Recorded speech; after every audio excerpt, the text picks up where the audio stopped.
Hello, friends. Leaves have started falling from the trees. Mornings are crispier, and we are dragging our knitted sweaters out of the drawers. The autumnal season has returned, and for that occasion, I wanted to create a necklace that would be in this theme. Talking about themes, I feel like during this time of the year, I am particularly eager to reconnect with magical energies and atmospheres, so I thought to myself, why not read you 2 or 3 tales while making my little piece of jewelry? These tales come from 2 different books, the first one being Les Sorcières by Cécile Roumiguière and Benjamin Lacombe, and the second one being Les Fées by Sébastien Pérez and Bluebirdie. Now, let's begin with Kyoko, the snow white hare. Kyoko, the girl with snow white hair, loves living in this land, where it is believed that lives pass from one being to another, and that every plant, every stone, every cloud is connected to a spirit. Before stepping outside, she greets the sun as it blushes on the horizon. She hears her mother groaning in her sleep. She must hurry. The young girl walks along the river bank. She carefully avoids crushing the flowers that whiten the ground, her delicate feet barely brushing the grass, yet each step leaves a trail of sparks. Her hair, held back by a simple lace, escapes and illuminates her pale face with threads the color of snow. Kyoko bends down, plucking a barely blooming flower, pinching its stem to judge its strength. This lily of the valley bloom is perfect. Upon her return, she will distill it with great care. A drop too much, and the remedy becomes poison. She knows that. But her mother's heart beats too fast, and the lily of the valley would slow it down, so it will last a little longer. Kyoko looks toward the clearing in the distance, with their house topped with blue tiles and its chimney, from which no smoke rises. Her mother is still sleeping. She, who was once so lively, always up before the sun to hit the water for tea, now so tired that she has lost her smile. Her mother, who loved her so much. As a child, she defended her when people attacked her. "Fatherless girl, witch's daughter," they would shout. "Daughter of sacred dragon," her mother would respond, stroking her child's snow-white hair. She gave her all her knowledge, the plants that heal, the massages, the oils, and the incense that soothe. Kyoko would trade years of her life to see a smile blossom again on her mother's face. After crossing the bridge, as she passes by the sprawling pine tree she loves so much, Kyoko catches sight of a fleeting animal. A marten with a silky sable coat darts out from the tree's roots in a golden flash. The animal's cry chills her. It could be an omen of bad luck. Kyoko looks toward the house in the distance, the door slightly ajar. She rushes forward. She enters and calls out, "Mama?" The young girl stops, her face melting like snow under the spring sun. Her mother's bed is empty. The kimono she was wearing is laid out, and a few strands of hair remain tangled in her pillow.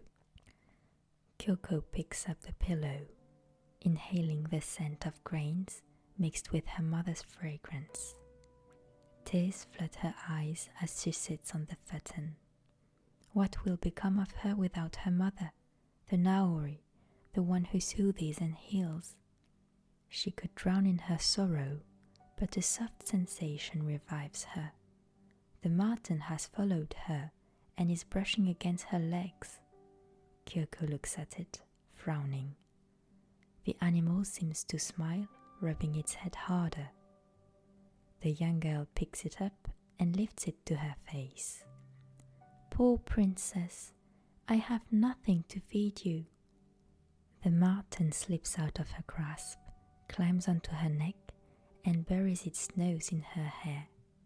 Kyoko jumps. The animal strokes her hair just as her mother used to when comforting her.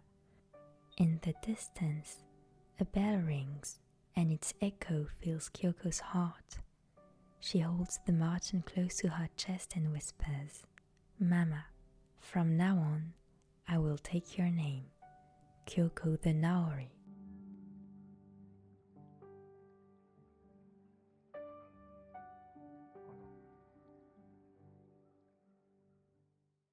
Now, let me recount you another tale called The Three Fates. In the palm of her hand, the tuft of cotton displayed its full purity. With a delicate and skillful gesture, Nona began to soften it. Her slender, elongated fingers had hardened from the movement she had repeated for so many years. Squinting her eyes, she carefully pulled at the plant fiber and worked it between her thumb and forefinger. A thread formed. A destiny began. As always, the fairy's gentle face lit up. Nona continued to extend the thread until it reached her sister's hand. Ensuring the fragile thread wouldn't break, Decima held it with care. Eyes closed, she slightly parted her delicate lips to breathe her magic into it. Guided by her imagination, she shaped the fate. Sometimes smiling, she would write the lines of a beautiful adventure. Other times, moved to tears, she would sow obstacles and heartbreak. After winking at her sister, the playful Decima would sometimes invent 1,000 mischievous tricks, bursting into laughter. As she shaped the fate, Decima wound the thread around the spindle. Meanwhile, Nona continued to weave the thread of life. Distracted by her sister, she would occasionally double the thread, thus creating fates that entangled and untangled but remained forever intertwined. The two fairies could go on endlessly, spinning destinies for millennia. It was only when they heard the steps of their third sister that the two fairies would dance. A chilling air always accompanied her arrival. With a stern face, Morta would cut the thread cleanly, declaring that it was enough. With reddened eyes, Nona and Decima would then place the spindle on the shelf of destinies, feeling that Morta had intervened far too soon. Then, wiping their eyes, they would get back to work. Decima would hurry to write as many events as possible in the time she had left. To the Romans, they were the three fates, but before them, the Greeks called them the Moiral. Nowadays, they have no names, but that doesn't stop them from governing destinies as they have done for eternity.